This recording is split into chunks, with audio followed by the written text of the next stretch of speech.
All in one. Piso W-Fi with Gcash.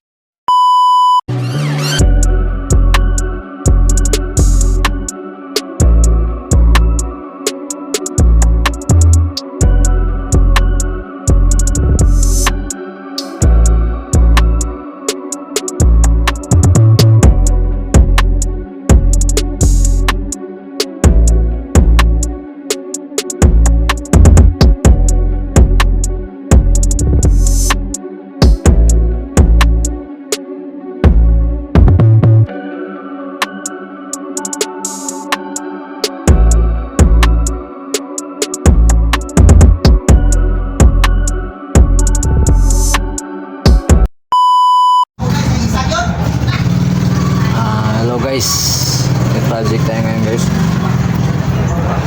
Ito yung gagawin natin guys with bill acceptor na. So yung box natin nabili from Shopee. So yan siya. Medyo ano siya guys, malaki siya. So ito yung harapan niya. Bali tinanggal ko siya guys, dito nakakabit. Yan siya. So sa ngayon yan siya kalaki guys.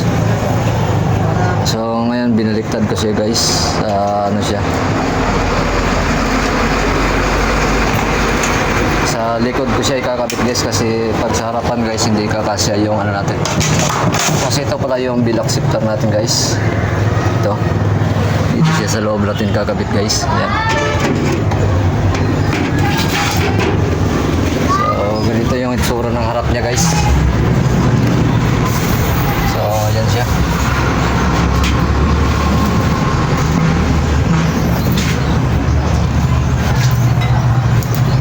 So ganito yung magiging itsura niya guys. So tatanggalin natin niya yung ano niyan. Wala naman yung ano niya kasi lalagyan natin ng sticker. So ganyan siya. Yan siya guys. Yan, tingnan nyo sa loob guys. Sakto lang. Malaki naman yung space niya guys. Ito malaki siya. So ito yung project natin ngayon sa Opay Wi-Fi 5 SOP na Opay 03. Latest version na software yung gamit natin guys. Yung window ko guys may ilod tsaka ano na yun, ayun o. May ilod tsaka Gcash kasi na yan. Problema ko lang guys kasi ano, maliit yung coin slot lang. Nagpapabarya pa siya sa akin ng tagli 5 piso or 20 pesos para malang mapasok dito sa coin slot. So ngayon meron na tayong bill acceptor. Papakita natin guys sa sunod natin video pagkatapos itong magawa ko itong project na to. So sa ngayon ito lang muna yung gagawin natin na project. Ang system na gagamitin natin is kay Sir Jonas Wi-Fi 5 SOP. Lahat ng bendo ko guys naka Wi-Fi 5 SOP na kasi nga sa problema ko dati sa ito, mamanggitin ko na talaga kasi medyo nalismayan ako sa LPB. Pagkatapos ko ng LPB, nag-1Pi na ako. Okay naman ang 1Pi, kaso lang medyo komplikado kasi sa Microtech mga pag-program guys. Kasi hindi naman tayo IT. Ang ano ko lang doon, pag maglipat sila ng ibang IP, nakawala yung time. Tapos meron din time na nawawala yung oras nila kahit na hindi sila lumipat. Yun ang problema ko sa 1Pi. So dito so far wala akong experience na ganun guys, na nawawala ang time. Tsaka yung ano, magkagandahan nito kasi pwede mo siyang i-bilan setup na sa pag-program natin ng ating bendo. Bilan setup, yung setup ko kasi nakabilan yan, kaya napakabilis ng reaction niya. Tapos yung gamit natin is Orange Pi 5 SOP na software. So ganyan siya guys. Papagawa ako ng sticker dito guys. Yan, ganyan, ganito kalaki. Tapos lalagyan ko dito ng Gcash cash in, tsaka ilod, tsaka may pabendo. Bali 3-in-1 na siya guys. So medyo mahal yung ano guys, bill acceptor. Napilitan akong bumili nito. Dahil nga sa gusto ko siyang activate na kasi yung GCash kasi nito. Nag-uumpisa na ako guys. Kaya yan. So next video natin guys, abangan nyo kung paano ko siya buuin ha. Sa ngayon, ito lang muna papakita natin kung paano natin siya gagawin. So panoorin nyo lang guys para makakuha kayo ng idea sa ating gagawin na video. Para at least pagka bumili kayo ng ganitong case, may idea na kayo. So dito guys, gagawa tayo ng spacer.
video natin guys para sa magawa. Ito ang idea.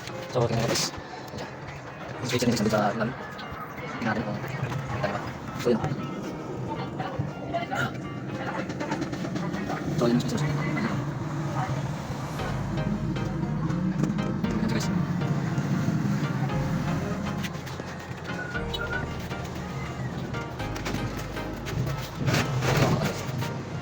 So, ito yung video dito. Thank you. Okay. Tayo na dito.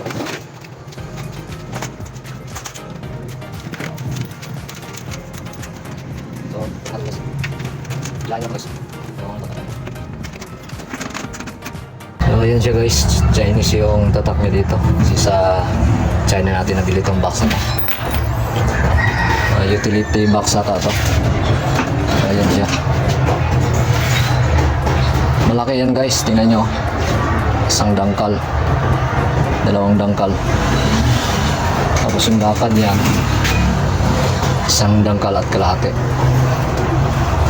So, ayan. So, kung gusto nyo malaman talaga yung sukat, kuha tayo ng retro stand saglit guys ha. So, bali ito sa likod na position guys. Kasi nga hindi kakasya yung ano natin. Pag natin sa pinto ilagay ito. Hindi kakasya. So, mawawala naman yan kasi may sticker to or try kong i-repaint lang. Tapos dito may nakalagay na ano yung sticker nito, tatanggalin dun sa loob. Dito didikit. Tapos dito may nakalagay na GCash cash in instruction how to use GCash. Tapos dito how to use e-load. Tapos dito Wi-Fi. Yung butas nito guys, wala nang problema to kasi pag nalagay natin sa box to, yung may cage niya, natatabunan yan. Makikita ang sticker lang. Tsaka itong coin slot. Dito. Tapos yung how to use. Yun ang makikita. So, yan. So, ngayon, nagit na natin lahat. At least, maganda siya kasi may ano siya. Singawan. Tapos dito, so yung susi niya ganito lang. Pero kung ako sa inyo, pag gagawa ko, safety ko talaga ito dito na part. Ito dito, para hindi ganun ang mga part screw. Kasi madali lang, malambot lang yan. So, yan. Buksan natin. So, dito natin nalagay yung board natin na 503. So, ayan siya. So, dito yung board ng 503. Yan natin nalagay. 503. Tsaka yung babang parts niya. Sa dito lang yung lahat. Tapos yung internet connection nito dito sa ilalim.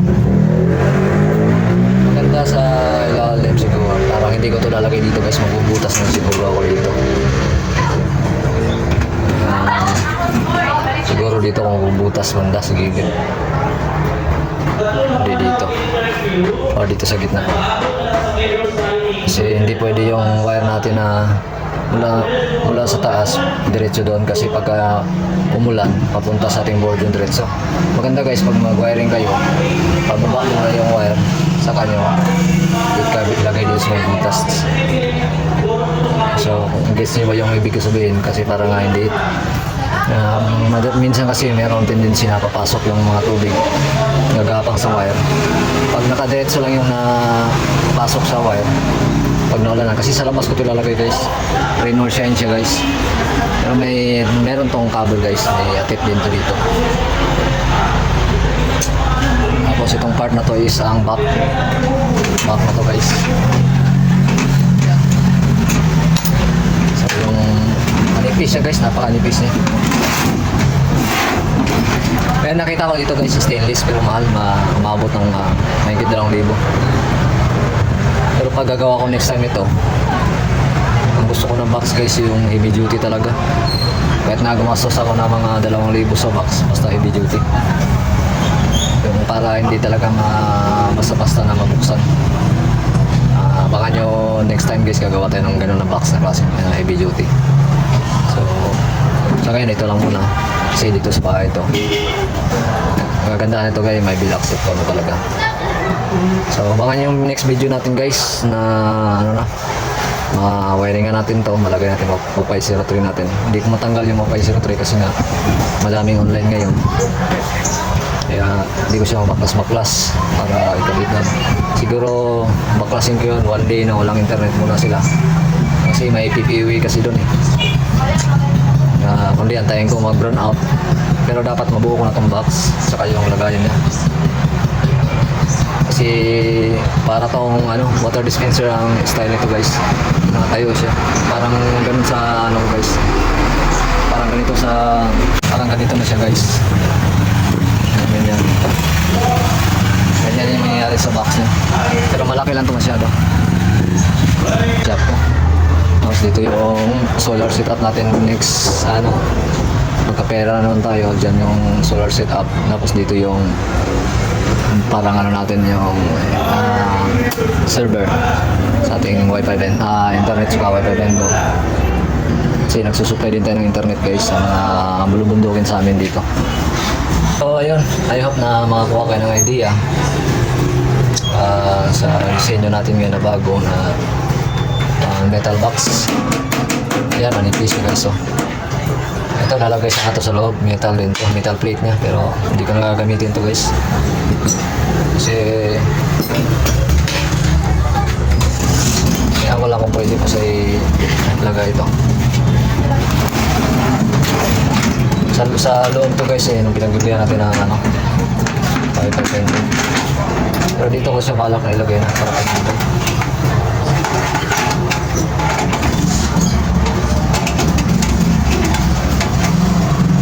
Pero parang hindi ko na ito gagamitin guys. Ano na lang ito. Set na yan dyan sa gilid. So dito lalagyan natin ng against, lalagyan natin ng Wi-Fi 03. 2 gig yung Wi-Fi 03 natin guys. So yan. Yan. So montage natin to guys para maganda naman to. So ayun guys, hanggang dito na ang video natin. Sana magustuhan nyo yung video natin guys. Update ko nyo yung part 2 nito guys na ma-paint na natin. Tapos try natin subukan magpagawa ng sticker nito na meron siyang yung sticker na hindi napipade yung paint niya guys. Yun ang ipapagawa natin para dito lang sa ating bendo box. Kung wala naman akong makita ganun guys, siguro pinturahan ko na lang talaga to. Tapos ako na lang mag-paint dito na mag-print na ako ng mga sticker na Gcash cash in. Dito pala ano, paper bill, lagay natin paper bill. Tapos dito insert coin here. Tapos dito bill here, paper bill. Di pa lang anong tawag ng term nun. Tapos dito, so at least alam na ng customer yun. Madali na namang intindihin yan. So hanggang dito na yung video natin guys. Maraming salamat sa panonood. Sana gustuhan niyo itong video. Please like and share and subscribe. Thank you. God bless all.